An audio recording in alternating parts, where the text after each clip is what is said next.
आज का हमारा टॉपिक है आर्थिक भूगोल की संकल्पना एवं अन्य शास्त्रों के साथ संबंध। तो आर्थिक भूगोल की संकल्पना एवं अन्य जो शास्त्र है उनके साथ संबंध से पहले हम लोग क्या है, आर्थिक भूगोल होता क्या है, इनका अध्ययन कर लेते हैं। तो आर्थिक भूगोल का अर्थ होता है विभिन्न क्षेत्रों में पाए जाने वाले विभिन्नता के आधार पर मानव के जीविकोपार्जन के लिए की जाने वाली विभिन्न प्रकार की व्यवसायिक जो संरचनाएं होती हैं, जैसे कि प्राथमिक व्यवसाय, द्वितीयक व्यवसाय और तृतीयक व्यवसाय, इन सभी का क्रमबद्ध एवं व्यवस्थित रूप से विभिन्न क्षेत्रों के अंतर्गत अध्ययन क्या कहलाता है, हमारा आर्थिक भूगोल। तो आर्थिक भूगोल की जो आधारभूत संकल्पना है, तो आधारभूत संकल्पना क्या है, संकल्पना क्या होती है, धारणा होती है। जैसे कि जो हमारे आर्थिक भूगोल है तो विभिन्न विद्वान है तो उनको जो है विभिन्न प्रकार क्या है धारणा दी है। जो आर्थिक भूगोल है, आर्थिक भूगोल होता क्या है, तो उनके जो आर्थिक भूगोल के अंतर्गत जो अध्ययन किए हैं उनके अंतर्गत उन्होंने जो बताया है कि विशिष्ट प्रकार की संकल्पनाएं या फिर धारणा प्रस्तुत की है, उन्हीं के आधार पर हम लोग क्या है आर्थिक भूगोल की संकल्पनाओं का अध्ययन करते हैं। तो मुख्य रूप से जो आर्थिक भूगोल होती है उनका जो हम लोग दो रूपों में अध्ययन करते हैं। तो पहला जो हमारा क्या है, जो आर्थिक भूगोल होती है प्राकृतिक संसाधनों का क्या है अध्ययन है। तो प्राकृतिक संसाधनों के अध्ययन के अंतर्गत हम लोग क्या क्या चीजों का अध्ययन करते हैं। प्राकृतिक संसाधन के अंतर्गत हम लोग सबसे पहले मिट्टी का अध्ययन करते हैं। भू आकृति विज्ञान में जिनका जो है जिक्र चट्टान है, ज्वालामुखी है, भूकंप है, और साथ ही साथ में क्या करते हैं, जलवायु तापमान का अध्ययन करते हैं। ये सभी एक प्राकृतिक संसाधन के अंतर्गत ही क्या करते हैं, हम लोग अध्ययन करते हैं, जिसमें वनस्पति भी है और जलधाराएं भी होती है, और साथ ही साथ उनमें जो पाए जाने वाली जैविक एवं अजैविक घटकें होती हैं, इन सभी का हम लोग प्राकृतिक संसाधन के अंतर्गत अध्ययन करते हैं। और आर्थिक भूगोल की द्वितीयक जो अवधारणा होती है या फिर संकल्पना होती है, उनके अंतर्गत जो है प्राकृतिक मानवीय क्रियाओं का क्या है अध्ययन है। तो मानवीय क्रियाओं का अध्ययन के अंतर्गत हम लोग किन किन चीजों का करते हैं, मानव की क्या है रहन सहन, खान पान, रीति रिवाज है, और उनकी जो है उनके अनुसार जीविकोपार्जन के लिए की जाने वाली विभिन्न प्रकार की आर्थिक क्रिया है, उन सभी का हम लोग क्या करते हैं, अध्ययन करते हैं।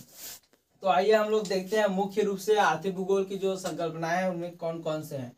तो आर्थिक भूगोल की संकल्पनाओं के अंतर्गत जो है पहला जो हमारा आर्थिक भूदृश्य की संकल्पना, ठीक है। आर्थिक तो समझ आ गया हमें क्या क्या चीज है, और आर्थिक भूदृश्य, तो भूदृश्य के अंतर्गत क्या है, भूदृश्य के अंतर्गत क्या है, विभिन्न विभिन्न क्षेत्रों में की जाने वाले विभिन्न जो मानव होती हैं उनके विभिन्न प्रकार के जो आर्थिक क्रियाएं होती हैं वे सभी क्या कहलाती हैं, भूदृश्य कहलाती हैं। भूदृश्य में जैसे कि हम लोग जो है प्राथमिक व्यवसाय है, तो प्राथमिक व्यवसाय के अंतर्गत कृषि कार्य करते हैं, खनन कार्य करते हैं, या फिर मछली पालन करते हैं, ये सभी प्राथमिक व्यवसाय है। तो अलग अलग क्षेत्रों में इसी प्रकार की क्या है विभिन्नताओं का अध्ययन होता है। तो यही क्या है हमारा आर्थिक भूदृश्य की संकल्पना, कि अलग अलग क्षेत्रों में अलग अलग प्रकार से पाई जाने वाले विभिन्न प्रकार की जो आर्थिक क्रियाएं होती हैं, आर्थिक संसाधनें होती हैं, उन सभी का अध्ययन है। और दूसरा जो हमारा है आर्थिक भूदृश्य स्थैतिक नहीं वरन क्या है कि गत्यात्मक तत्व है। अर्थात आर्थिक भूदृश्य जो है अलग अलग क्षेत्रों में लगातार बढ़ती चली जा रही है।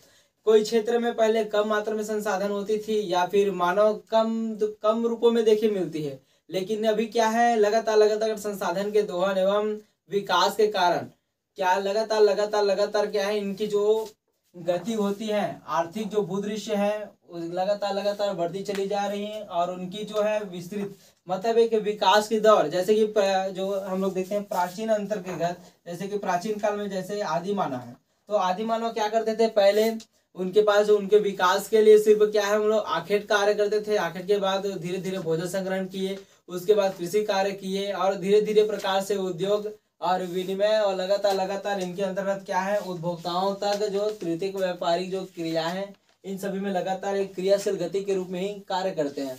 और जो अगला है हमारा आर्थिक संरचना प्रक्रिया क्या है, क्षेत्रीय विकास का सूचक है। जो आर्थिक संरचनाएं होती हैं और उनकी जो प्रक्रिया होती है क्षेत्रीय विकास का सूचक है।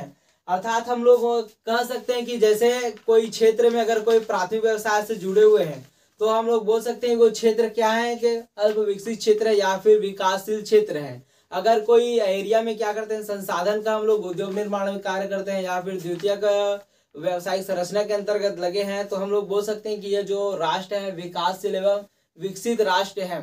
तो इस प्रकार क्या है जो आर्थिक संरचनाएं होती हैं वहां पाए जाने वाली संसाधनें खनिज होती हैं, और उनकी जो प्रक्रिया है उस पर जो लोग किस प्रकार से कार्य करते हैं, किस प्रकार से क्रियाशील है, उनके आधार पर कोई क्षेत्र है उनका विकास का हम लोग क्या कर सकते हैं, देख सकते हैं, या फिर देवता को उनका पता लगाया जा सकता है। और अगला है हमारा आर्थिक क्रियाकलाप की स्थिति एवं स्थापन। अगर कोई क्षेत्र में अलग अलग प्रकार की, जैसे कि हमने क्या है संसाधन देखे हैं, ठीक है, अलग अलग प्रकार की वहाँ के रीति रिवाज, सांस्कृतिक जो तत्व है, तथ्य है, इन सभी का हम लोग क्या करते हैं, अध्ययन करते हैं। तो उन्हीं के अकॉर्डिंग हम लोग क्या करते हैं, वहाँ पर उद्योग का स्थानीकरण करते हैं, वहाँ की स्थिति का निर्धारण करते हैं कि यहाँ पास जितने लोग हैं, यहाँ की जलवायु ऐसी है, तो उनके आधार पर जो उनकी जो आर्थिक क्रियाएं होती हैं किस प्रकार से होगी, इस प्रकार से हम लोग क्या है आर्थिक क्रियाकलाप एवं स्थिति स्थापन के अंतर्गत क्या करते हैं, हम लोग आर्थिक भूदृश्य की जो संकल्पनाएं इन सभी का अध्ययन करते हैं। और अगला है हमारा स्थानिक कार्यात्मक एवं अन्योन्य क्रिया। ठीक है, आर्थिक भूगोल की जो नेक्स्ट संकल्पना है स्थानिक कार्यात्मक एवं अन्योन्य क्रिया।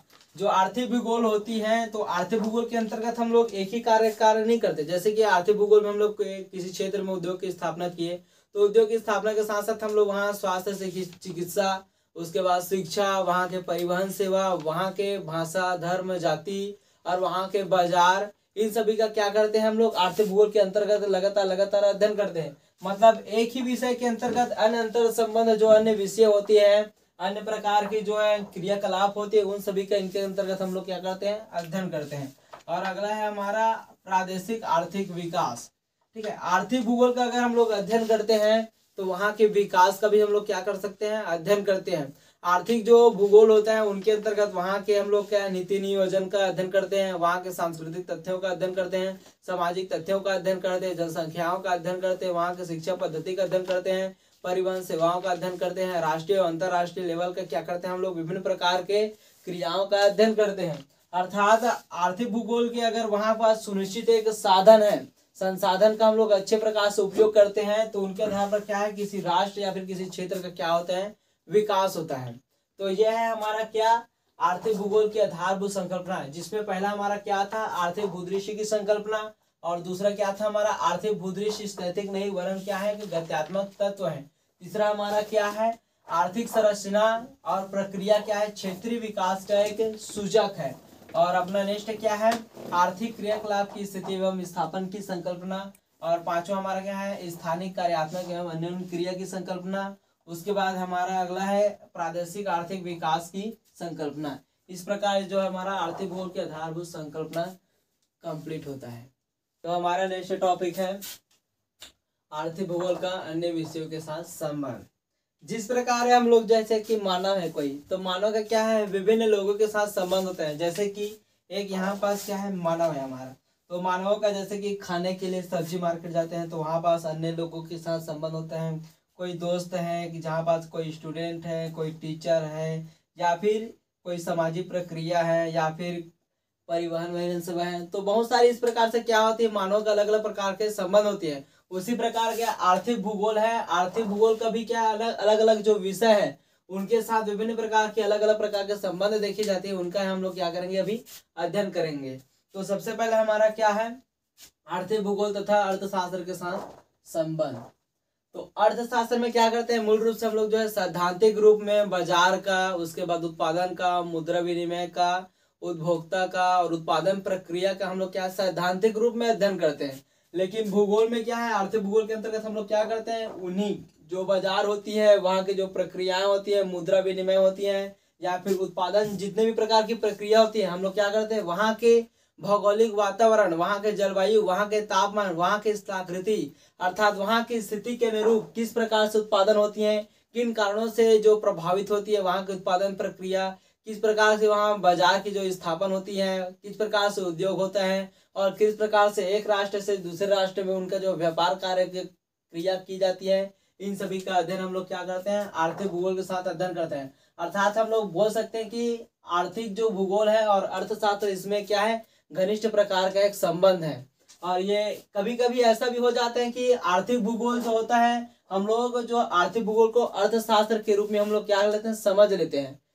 और हमारा जो नेक्स्ट है दूसरा आर्थिक भूगोल तथा इतिहास के साथ संबंध।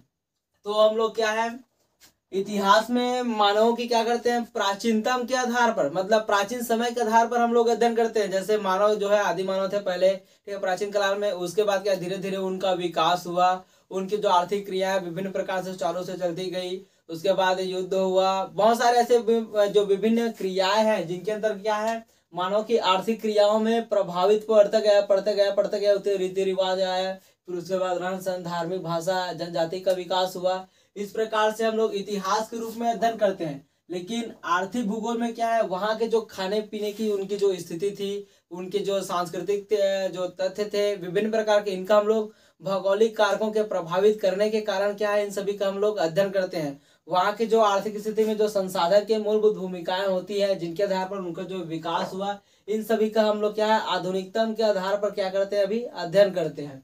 और अगला है हमारा नेक्स्ट, आर्थिक भूगोल तथा राजनीति विज्ञान के साथ संबंध। राजनीति विज्ञान के अंतर्गत हम लोग क्या करते हैं, किसी राष्ट्र या फिर किसी क्षेत्र के अंतर्गत हम लोग वहाँ की समस्याओं का नियोजन करते हैं, उनके उत्पत्ति कारकों का अध्ययन करते हैं, उनके विकास का अध्ययन करते हैं। लेकिन हम लोग क्या करते हैं, इन्हीं के अंतर्गत जो आर्थिक भूगोल है, तो आर्थिक भूगोल में राजनीति विज्ञान के जितने भी प्रादेशिक नियोजन है, उनके जो क्रियाकलाप है, उनमें किस प्रकार से जो एक राष्ट्र या फिर क्षेत्र है पिछड़े हैं, गरीबी की अवस्था में, जनसंख्या वृद्धि हो रही है, क्या कारण से आपराधिक जो है गतिविधियां हैं वे लगातार बढ़ रही है, इन सभी का भौगोलिक कारकों एवं संसाधन संबंधी विभिन्न प्रकार की जो प्रक्रियाएं होती है उनके अंतर्गत अध्ययन करते हैं। और अगला जो हमारा क्या है, आर्थिक भूगोल तथा समाज शास्त्र के साथ संबंध। समाज शास्त्र में हम लोग क्या करते हैं, समाज शास्त्र के लगातार अध्ययन और जो उनका जो विकास होता है, तो विकास के अंतर्गत हम लोग देखते हैं कि विकास में जो है, जो आर्थिक स्थिति होती है या फिर आर्थिक क्रियाकलाप होता है, समाज के जो विकास में किस प्रकार की भूमिका होती है, इनका अध्ययन करते हैं। लेकिन जो आर्थिक भूगोल है, जैसे कि जो हमारा आर्थिक भूगोल है, तो आर्थिक भूगोल के अंतर्गत जो है मानवों का किस प्रकार से प्रभाव पड़ता है आर्थिक भूगोल में, उन सभी का हम लोग अध्ययन करते हैं। जैसे कि कहीं पास जो संसाधन है, मतलब कोई क्षेत्र में एक मिट्टी है या फिर कोई प्रकार से एक बहुमूल्य वस्तु है, लेकिन उसे मानव उनका जब तक उपयोग नहीं करता, हम लोग उसको संसाधन नहीं बोलते। तो ठीक उसी प्रकार जो है, जो आर्थिक क्रियाएं होती हैं, जैसे कि कृषि कार्य है, कृषि कार्य में जो जब तक मानव नहीं है, मतलब सामाजिक जब तक कि उसमें क्या है प्रभाव नहीं पड़ेगा, तब तक जो है आर्थिक भूगोल की जो विकास है या फिर क्रिया को सुचारू रूप से हम लोग नहीं कर सकते। तो हम लोग बता सकते हैं कि इनके आधार पर जो आर्थिक भूगोल और समाज शास्त्र, इसमें क्या है, घनिष्ठ प्रकार का संबंध देखा जाता है। और अगला हमारा क्या है, पांचवा, आर्थिक भूगोल और रसायन शास्त्र के साथ अध्ययन। ठीक है, तो रसायन शास्त्र में क्या है, हम लोग लगातार क्या करते हैं, उनका फिर से अध्ययन करते हैं। जैसे कि आर्थिक भूगोल का मुख्य रूप से जो है शाखा है कृषि भूगोल है, तो कृषि भूगोल उत्पादन संबंधी जितने भी अध्ययन करते हैं, उर्वरक शक्ति का अध्ययन करते हैं, या फिर वनस्पति होते हैं, उनका बहुत सारे रोग होते हैं, उनके निवारण के लिए अध्ययन करते हैं। तो उनके लिए मुख्य रूप से हम लोग किनके ऊपर डिपेंड रहते हैं, रसायन शास्त्र के साथ क्या करते हैं, हम लोग डिपेंड करते हैं। तो इन्हीं के आधार पर हम लोग बोल सकते हैं कि बिना रसायन के, यानी कि बिना रसायन के हम लोग क्या कर रहे हैं, आर्थिक भूगोल का अध्ययन नहीं कर सकते हैं। अर्थात दोनों में एक अंतर, एक विशिष्ट प्रकार के अंतर संबंध पाए जाते हैं। उसी प्रकार जैसे कि कोई उद्योग है, तो उद्योग में भी बहुल्य मात्रा में क्या करते हैं, हम लोग रसायनों का उपयोग करते हैं, अर्थात ये एक दूसरे के पूरक के रूप में हम लोग अध्ययन करते हैं। और अगला जो हमारा क्या है, आर्थिक भूगोल तथा जलवायु विज्ञान के साथ संबंध। जलवायु के अनुरूप ही हम लोग क्या करते हैं, अलग अलग क्षेत्रों में आर्थिक स्थिति का अध्ययन करते हैं। जैसे कि कई पास जो कठोर जलवायु है, या फिर कठोर जलवायु के अंतर्गत क्या करते हैं, अति उष्ण है या फिर अति शीत है, तो वहाँ की जो आर्थिक स्थिति होती है एकदम निम्न क्वालिटी की होती है। लोग वहाँ एकदम आलसी होते हैं। और ध्रुवीय क्षेत्र के अंतर्गत तो जन विहीन भी क्षेत्र देखे जाते हैं, जहाँ की जो जीडीपी होती है बहुत ही कम होती है। तो बोल सकते हैं कि जो आर्थिक भूगोल है और जलवायु विज्ञान के साथ क्या है, उसमें एक घनिष्ठ संबंध है। अगला जो हमारा क्या है, आर्थिक भूगोल तथा भूविज्ञान के साथ संबंध।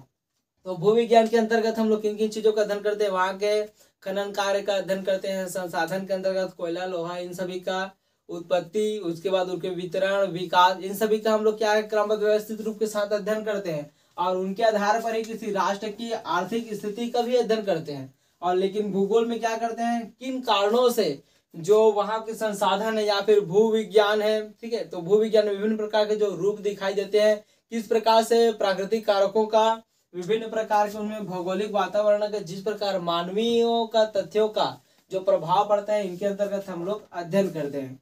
ठीक है, तो अन्य के साथ हम लोग जैसे कि देख सकते हैं, लंबा वीडियो हो रहा है, तो हम लोग इसका जो है नाम ही बस पढ़ लेते हैं।